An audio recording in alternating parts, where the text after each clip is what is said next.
सो hey everyone, आप लोगों का बहुत-बहुत स्वागत है हमारे यूट्यूब चैनल स्टडी पॉइंट रहा।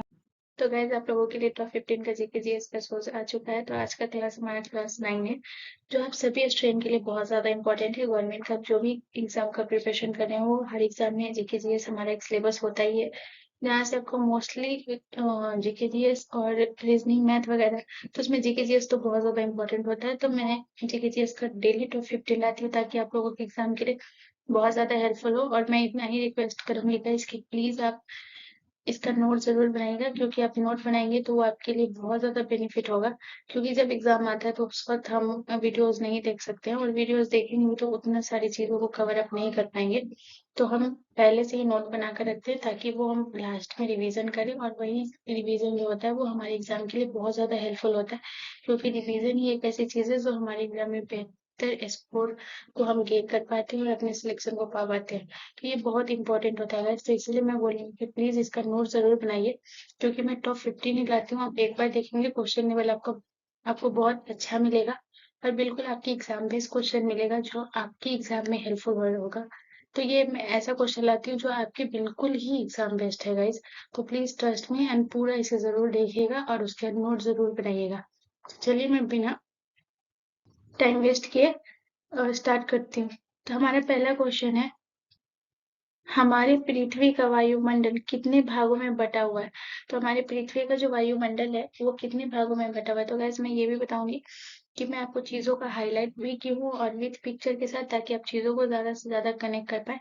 ये मेरा सबसे बड़ा ये होता है कि मैं अपनी तरफ से जितना ज्यादा हो सके उतना इजिली आपको प्रोवाइड करूँ, ताकि आप चीजों को ज्यादा से ज्यादा कनेक्ट कर पाओ और एग्जाम में आप सिलेक्शन ले पाए। तो बताइए, पृथ्वी का वायुमंडल को कितने भागों में बटा हुआ है? तो बताइए। ऑप्शन ए 4 भागों में, ऑप्शन बी 6 भागों में, ऑप्शन सी 5 भागों में, या ऑप्शन डी 7 भागों में। तो जैसे कि आप पिक्चर में देख सकते हैं कि ये हमारा पृथ्वी है, ठीक है। और ये पृथ्वी का जो ऊपरी, जो इसके ऊपर जो वायुमंडल का जो भाग है, ये हमारा भाग है पूरा, ठीक है। तो ये सबसे ऊपर जो है, पृथ्वी के ऊपर जो है वो हमारा क्षोभ मंडल है। उसके ऊपर हमारा समताप मंडल है। उसके ऊपर हमारा मध्य मंडल है। उसके ऊपर हमारा ताप मंडल है, और उसके ऊपर हमारा ब्रह्मंडल है।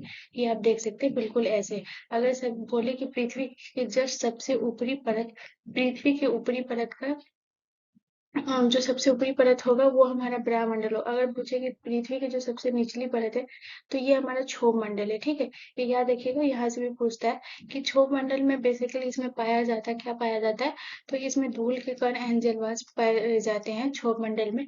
और जो समताप मंडल है, ये बहुत इंपॉर्टेंट है। इसमें से एक क्वेश्चन ये भी आता है कि इसमें ओजोन लेयर की परत बनती है, जो हमें पराबैंगनी किरणों से हमें सुरक्षित प्रदान करती है। तो कभी कभी पूछ भी देता है कि जो ओजोन लेयर है वो कौन से वायुमंडल के कौन से लेयर में बनती है। तो ये याद रखिएगा कि समताप मंडल में बनती है, जो हमें पराबैंगनी किरणों से हमें सुरक्षा प्रदान करती है। तो याद रखिएगा कि पृथ्वी के वायुमंडल का जो जो भाग है, वो ऑप्शन नंबर सी है, वो हमारा करेक्ट आंसर है। 5 5 जो होगा वो करेक्ट आंसर होगा। आप खुद ही देख सकते हैं, एक क्षोभ मंडल, दूसरा संताप मंडल, तीसरा मध्य मंडल, चौथा ताप मंडल एंड पांचवा ब्रह्मंडल। तो याद रखिएगा कि टोटल 5 भाग है, ठीक है। चलिए नेक्स्ट क्वेश्चन की तरफ।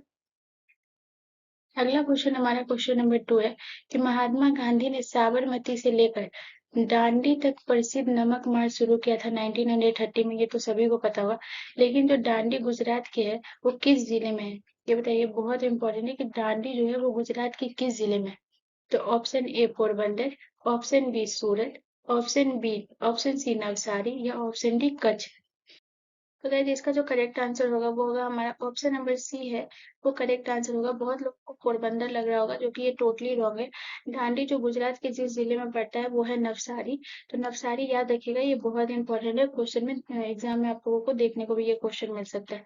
चलिए नेक्स्ट क्वेश्चन की तरफ। अगला क्वेश्चन हमारा क्वेश्चन नंबर 3 है कि ऑक्सीजन की जो खोज है वो किसने की थी? तो ये बहुत इंपॉर्टेंट है गाइस। तो ऑप्शन ए प्रिस्टले ने, ऑप्शन बी कार्ल सीले ने, ऑप्शन सी विलियम हार्वे ने एंड ऑप्शन डी ए और बी दोनों ने। तो ये देख सकते हैं, ये जो हमारा पहला पिक्चर है ये हमारा प्रिस्टिले का पिक्चर है, तो इसमें मैं पी लिख देती हूँ, और ये हमारा कार्ल सीले का पिक्चर है, तो इसमें के एस लिख देती हूँ ताकि आप लोगों को याद रहे। तो ये दोनों ही व्यक्ति ने मिलकर ऑक्सीजन की खोज की थी।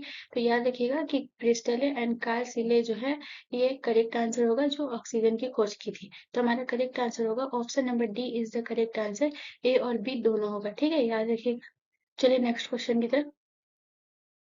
अगला क्वेश्चन हमारा क्वेश्चन नंबर 4 है। तो क्वेश्चन नंबर 4 है हमारा कि कन्नौज का जो युद्ध है वो कब हुआ था।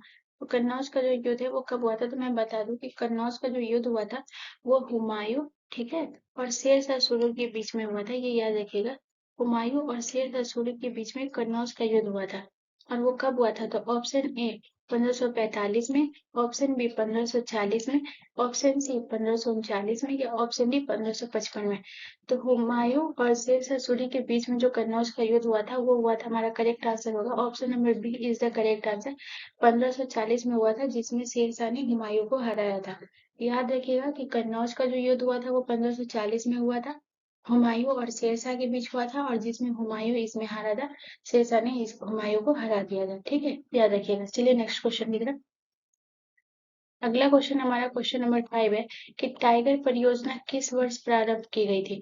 तो जो टाइगर परियोजना है वो किस वर्ष प्रारंभ की गई थी, तो ऑप्शन ए 1972 में, ऑप्शन बी 1971 में, ऑप्शन सी 1973 में, या ऑप्शन डी 1962 में। तो इसका जो करेक्ट आंसर होगा वो होगा option number C is the correct answer, 1973 में। तो जो टाइगर परियोजना जिस वर्ष प्रारंभ की गई थी वो 1973 में, ये याद रखिएगा, ये बहुत इंपॉर्टेंट है। चलिए नेक्स्ट क्वेश्चन की तरफ। अगला क्वेश्चन हमारा क्वेश्चन नंबर 6 है कि मांसपेशियों का जो अध्ययन है वो क्या कहलाता है। तो मांसपेशियां जो होता है, जो हमारे शरीर में जो मांस होते हैं, पहले जो स्किन होता है, जो उसका अध्ययन जो होता है, जो अंदर से जो मांस होता है, ये आप फिगर में देख सकते हैं। ये मैं जहां जहां इसको सर्कल कर रही हूँ ये सब हमारा मांस है। तो बताइए कि इसका जो अध्ययन होता है वो क्या होता है। तो option A phycology, option B myology, option C osteology, या ऑप्शन डी पोमोलॉजी। तो जो मांसपेशियों का अध्ययन होता है वो हमारा करेक्ट आंसर होगा option number B is the correct answer, myology के, याद रखिएगा। और ये पूछा भी जाता है कि किसका अध्ययन किसका होता है, तो मैं इसमें हमेशा लेकर आती रहूंगी। तो इसलिए मैं गाइस कहूंगी कि प्लीज मेरे चैनल को सब्सक्राइब जरूर कर लीजिएगा ताकि आप लोगों के लिए बेनिफिट होगा। और मैं डेली टॉप 15 ही लाऊंगी, जो आपके लिए बेस्ट लेवल क्वेश्चन होगा वो डेली टॉप 50 लाऊंगी, जो आपको बहुत ज्यादा हेल्प प्रोवाइड कराएगा। चलिए नेक्स्ट क्वेश्चन की तरफ। अगला क्वेश्चन हमारा क्वेश्चन नंबर 7 है कि पीयूष ग्रंथि जो है वो मानव किस किस शरीर के किस अंग में स्थित है। तो जो पीयूष ग्रंथि है वो मानव के शरीर के किस अंग में स्थित है, और मैं ये भी बताऊंगी कि जिस शरीर के अंग में स्थित है वो कहाँ पे, वो एग्जैक्टली मैं पॉइंट भी बताऊंगी। तो पहले इसको क्लियर करते हैं।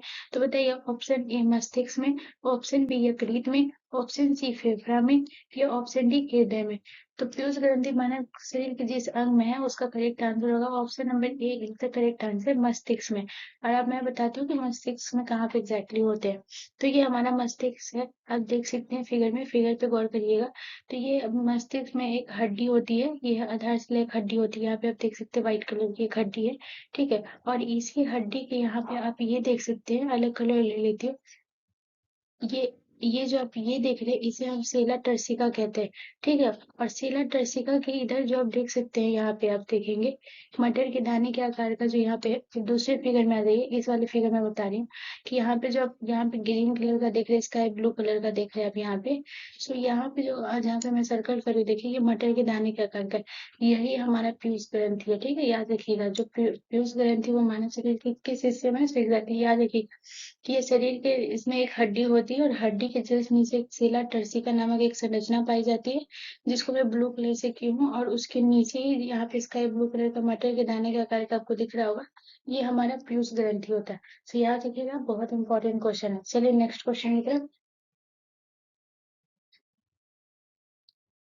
अगला क्वेश्चन हमारा क्वेश्चन नंबर 8 है हमारा कि नीलगिरी पहाड़ियां जो है वो किस राज्य में स्थित है।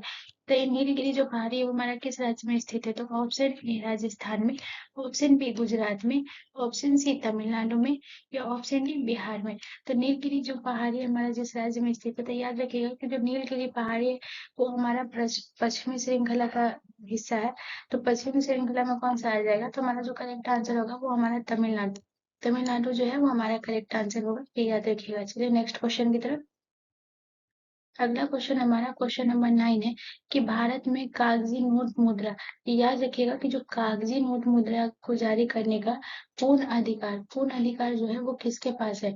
तो ऑप्शन ए शहरी सहकारी bank, option B Bank of India, option C वित्त आयोग या option D Reserve Bank of India. तो इसका जो करेक्ट आंसर होगा वो हमारा होगा option number D is the correct answer.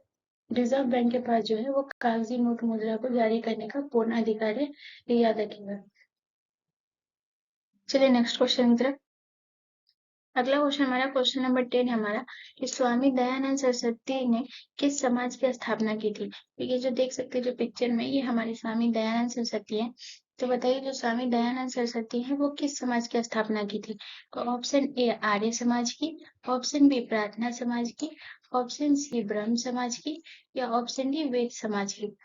तो किस समाज की स्थापना की थी? तो इसका जो करेक्ट आंसर होगा वो होगा option number A Arya Samaj की जो है वो स्वामी दयानंद सरस्वती ने स्थापना की थी, और ब्रह्म समाज की राजा राम मोहन राय। ये सब याद रखिएगा, बहुत इंपॉर्टेंट क्वेश्चन होता है। चलिए नेक्स्ट क्वेश्चन की तरफ। अगला क्वेश्चन हमारा क्वेश्चन नंबर 11। अखिल भारतीय किसान सभा के प्रथम सत्र की अध्यक्षता किसने की थी? तो अखिल भारतीय किसान सभा के प्रथम सत्र की अध्यक्षता जो थी वो किसने की थी?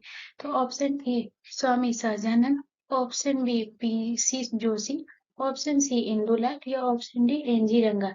तो अखिल भारतीय किसान सभा की जो प्रथम सत्र की अध्यक्षता की थी वो स्वामी सहजानंद जो है वो अध्यक्षता की थी, ये याद रखिएगा। और बहुत इंपॉर्टेंट भी ये देखने को भी मिल सकता है, खासकर जो लोग भी स्टेट लेवल में देंगे बिहार पे, उन लोगों को मतलब कि बहुत ज्यादा इम्पोर्टेंट है उन लोगों के लिए। तो याद रखिएगा कि अखिल भारतीय किसान सभा के प्रथम सत्र की जो अध्यक्षता की थी वो स्वामी सहजानंद सरस्वती ने। तो चलिए नेक्स्ट क्वेश्चन की तरफ।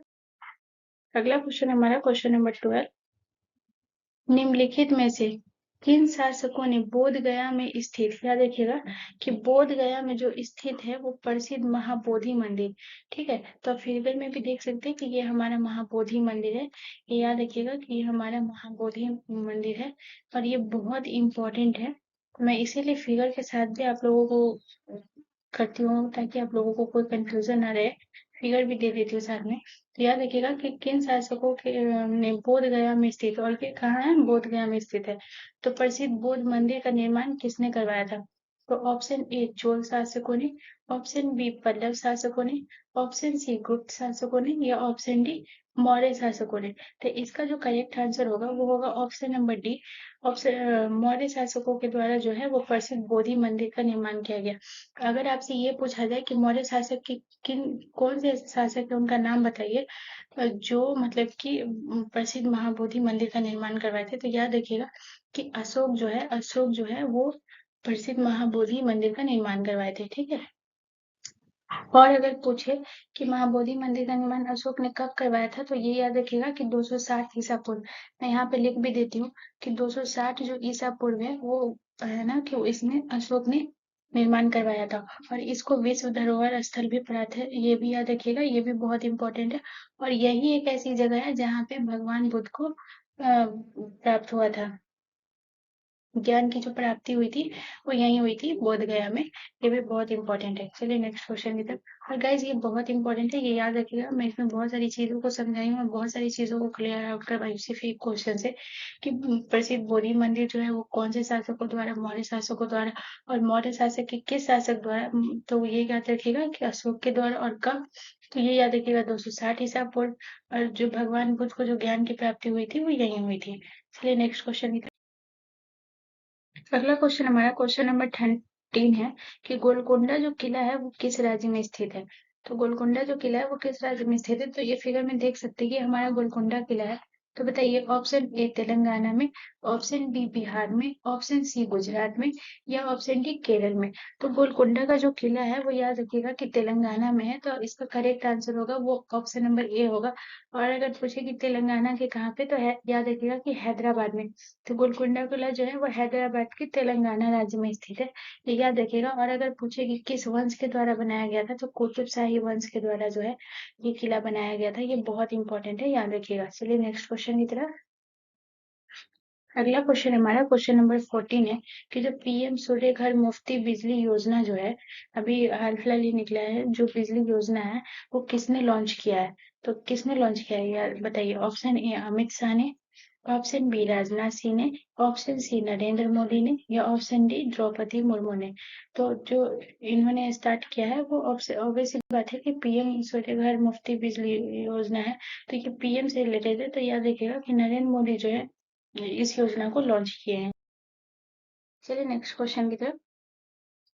अगला क्वेश्चन हमारा क्वेश्चन नंबर 15 है कि हाल ही में चुनाव आयोग ने किसके साथ मिलकर मेरा पहला वोट देश के नाम, ये बहुत इंपॉर्टेंट है, याद रखिएगा। मैं यहाँ पे हाईलाइट भी कर दी हूँ कि जो मेरा पहला वोट देश के नाम जो अभियान शुरू किया है वो चुनाव आयोग किनके साथ मिलकर किया। ऑप्शन ए गृह मंत्रालय के द्वारा, ऑप्शन बी पंचायती मंत्रालय के द्वारा, ऑप्शन सी शिक्षा मंत्रालय के द्वारा, या ऑप्शन डी इनमें से कोई नहीं। तो मेरा पहला वोट देश के नाम, ये बहुत इंपॉर्टेंट है गाइज, याद रखिएगा, ये करंट बेसिस क्वेश्चन है। तो ये जो हुआ था वो शिक्षा मंत्रालय के द्वारा, मैं यहाँ पे फिगर भी दे दी हूँ कि मिनिस्ट्री ऑफ एजुकेशन डिपार्टमेंट के द्वारा ये जो है लॉन्च किया गया है, शिक्षा मंत्रालय के द्वारा मेरा पहला वोट देश के नाम। तो गाइज इतना ही आज के लिए, इतना ही। होपफुली आप लोगों को ये सेशन बहुत पसंद आया होगा और प्लीज इसका नोट जरूर बनाइएगा। मैं लास्ट टाइम भी रिक्वेस्ट करूंगी, अगर आप लोगों को ये पसंद आया होगा तो प्लीज मेरे चैनल को सब्सक्राइब जरूर कर लीजिएगा और बेल आइकन पे जरूर क्लिक कर लीजिएगा, ताकि आपको मेरी वीडियो की नोटिफिकेशन मिलती रहे। एंड प्लीज प्लीज बहुत सारा प्यार दीजिएगा एंड सब्सक्राइब करना ना भूलें। चलिए मिलते हैं नेक्स्ट वीडियो में। धन्यवाद।